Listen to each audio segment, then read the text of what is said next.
ఈరోజు మన ధ్యానం నిమిత్తము కీర్తనల గ్రంథము 11వ సంకీర్తన 3వ వచనాన్ని మనం చదువుకుందాం. పునాదులు పాడైపోగా నీతిమంతులు ఏమి చేయగలరు? 4వ వచనం. యెహోవా తన పరిశుద్ధాలయములో ఉన్నాడు. యెహోవా సింహాసనము ఆకాశమందున్నది. ఆయన నరులను కన్నులారా చూచుచున్నాడు. తన కనుదృష్టి చేత ఆయన వారిని పరిశీలించుచున్నాడు. ఈ చదవబడినటువంటి వాక్య ధ్యానం కొరకు మనం పరిశుద్ధాత్మ దేవుని సహాయం కోరుకుందాం, ప్రార్థన చేసుకుందాం. కృపానిధివైన మా తండ్రి, పరిశుద్ధుడా, మీకు స్తోత్రాలు నాయన.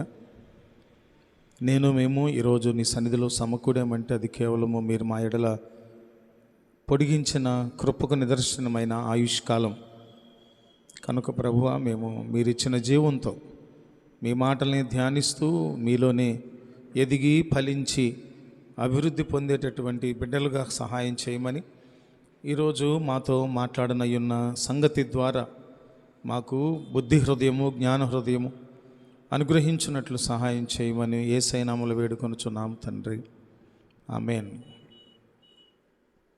దావీదు భక్తుడు రచించిన ఈ 11వ కీర్తన 3వ వచనంలో, పునాదులు పాడైపోగా నీతిమంతులు ఏమి చేయగలరు? యెహోవా తన పరిశుద్ధాలయములో ఉన్నాడు. యెహోవా సింహాసనము ఆకాశమందున్నది. ఆయన నరులను కన్నులారా చూచుచున్నాడు. తన కనుదృష్టి చేత ఆయన వారిని పరిశీలించుచున్నాడు. యెహోవా నీతిమంతులను పరిశీలించును. దుష్టులను బలాత్కారాసక్తులను ఆయనకు అసహ్యులు. దుష్టుల మీద ఆయన ఉరులు కురిపించును. అగ్నిగంధకములను వడగాలియు వారికి పానీయ భాగమగును. యెహోవా నీతిమంతుడు, ఆయన నీతిని ప్రేమించువాడు. యథార్థవంతులు ఆయన ముఖదర్శనము చేసెదరు. ఈ 11వ అధ్యాయంలో ఉన్న 3 నుంచి 7 వచనాలు మనం చదువుకున్నాము.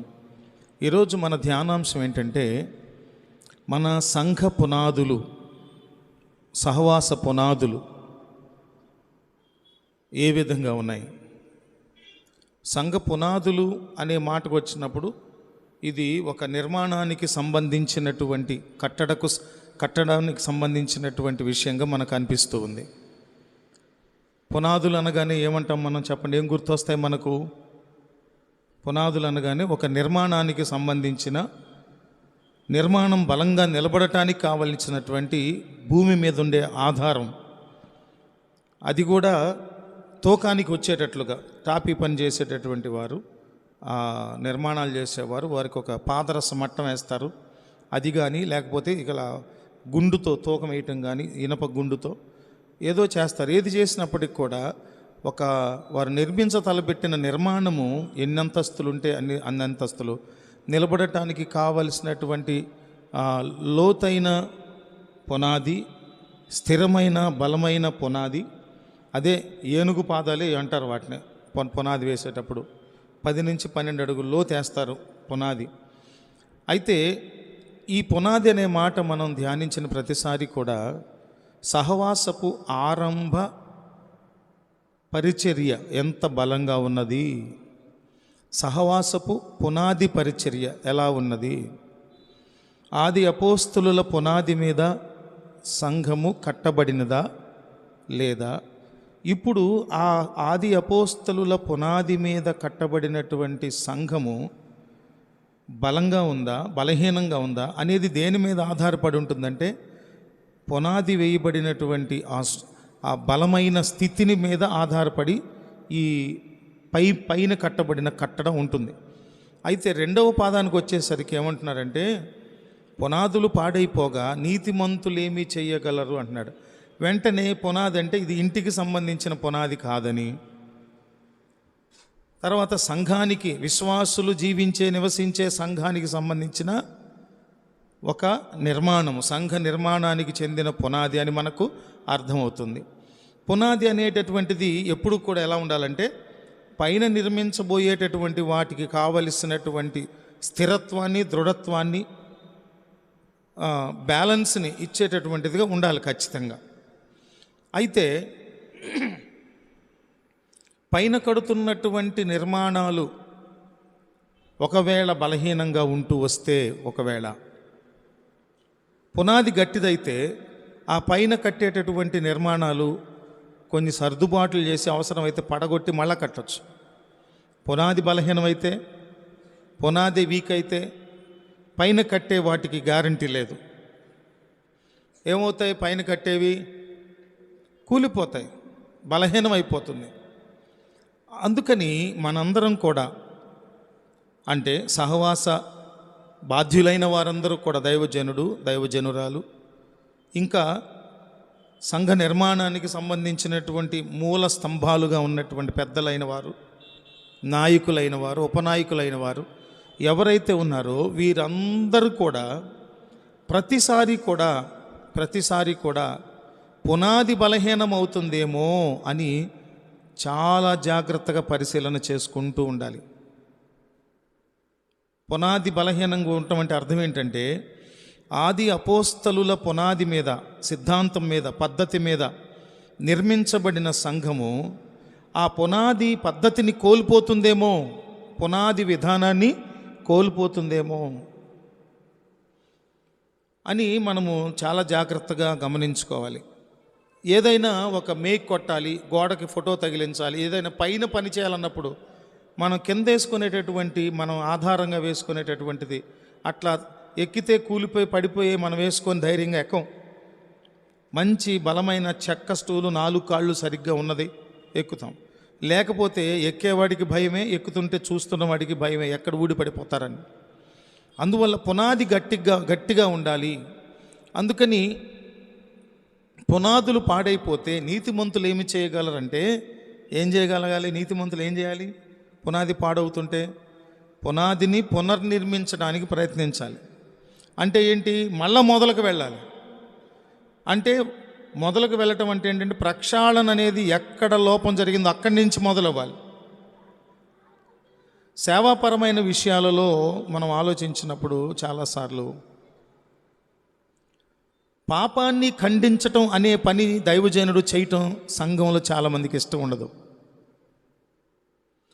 పాపమును ఖండించటం, పాపము ఒక వ్యక్తిలో పరిహరించబడటానికి యేసయ్య శిలువ రక్తం ఒక్కటే దారి. ఆయన మాత్రమే పాపములను క్షమించే అధికారం కలిగిన వాడు ఆయన.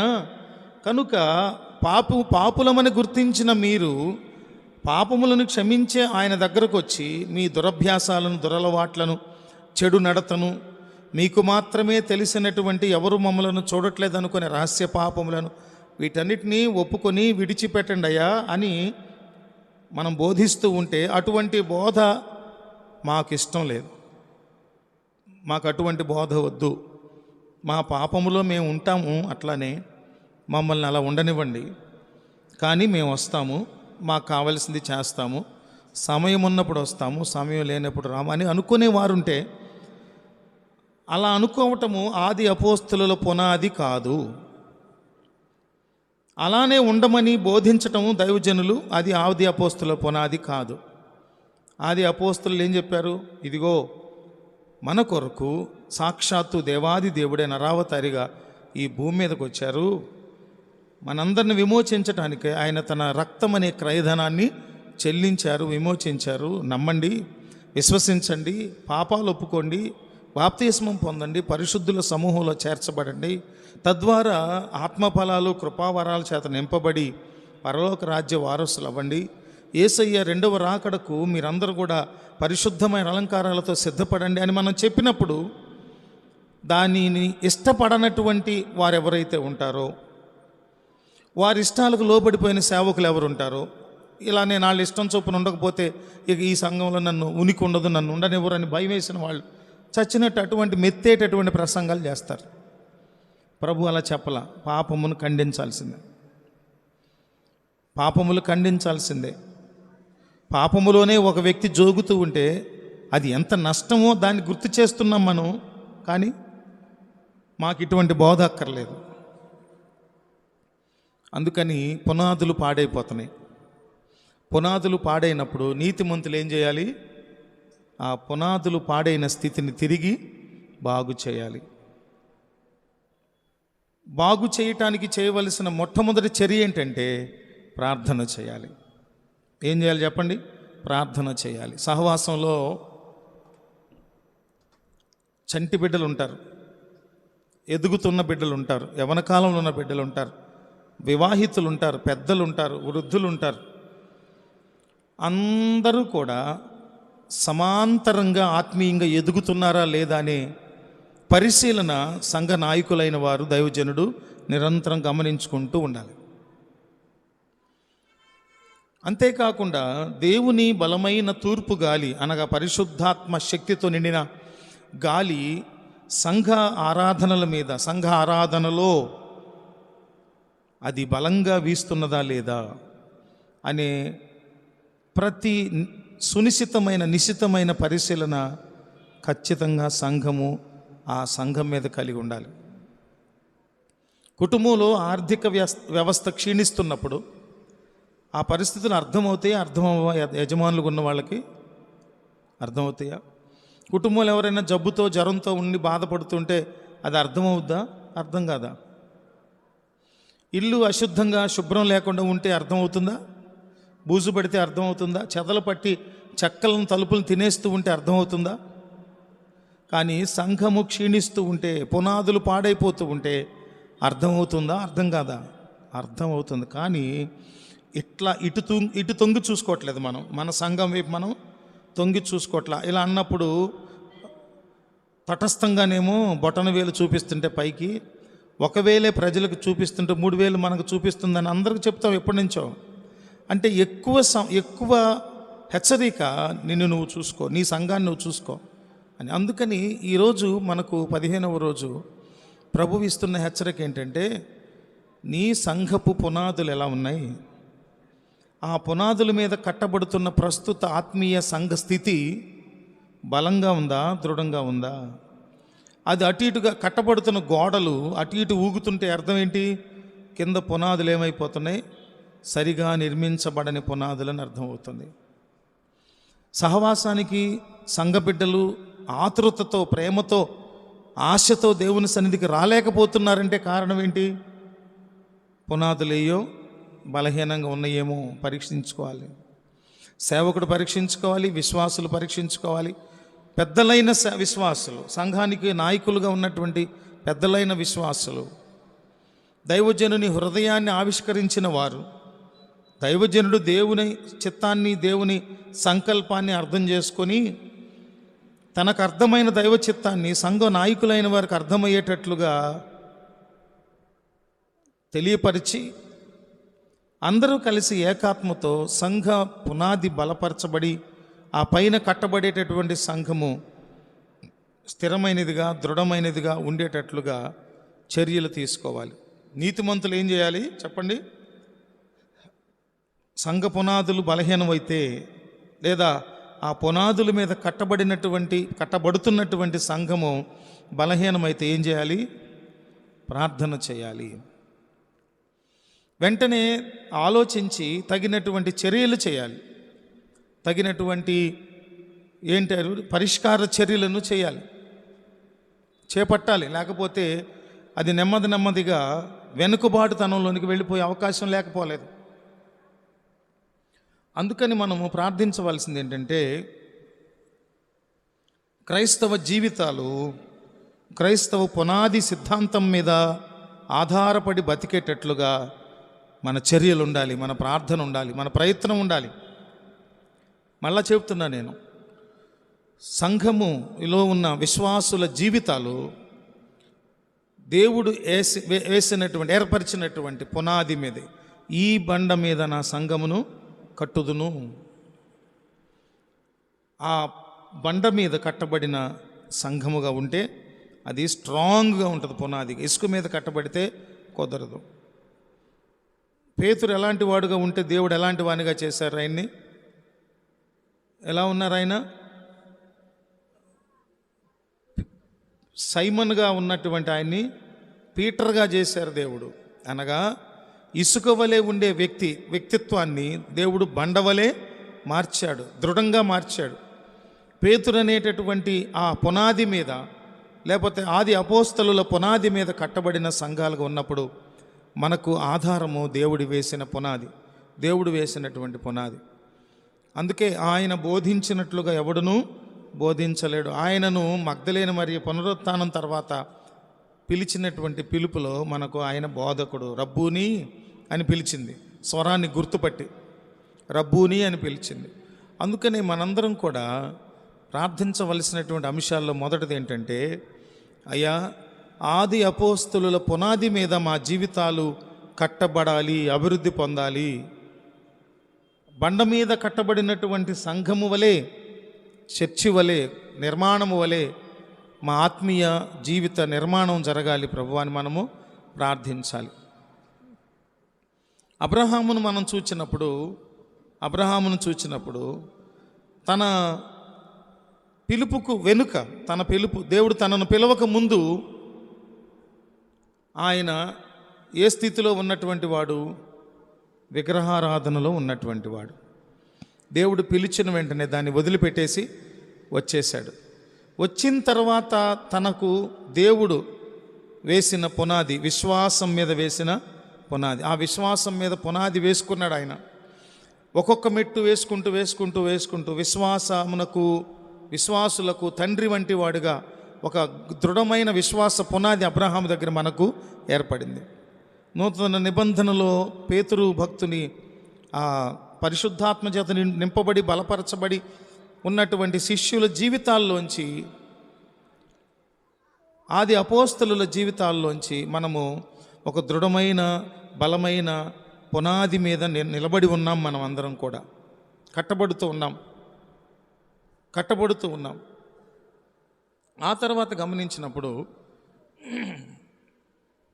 ఇంకొకటి చూసినప్పుడు, ఒక దృఢమైన పునాదిలో అబ్రహాము విశ్వాసం విషయంలో తన జీవితం ద్వారా దేవునితో అనుబంధం ఎలాగైతే ఏర్పరచుకున్నారో, ఆ అనుబంధము, ఆ వాగ్దానము, ఆ ప్రామిస్ మనందరం కూడా స్వతంత్రించుకోవటం ద్వారా ఆ దృఢమైన పునాది మీద మనం కూడా నిలబడి విశ్వాస విషయంలో ధీరులుగా ఉండగలుగుతున్నాం.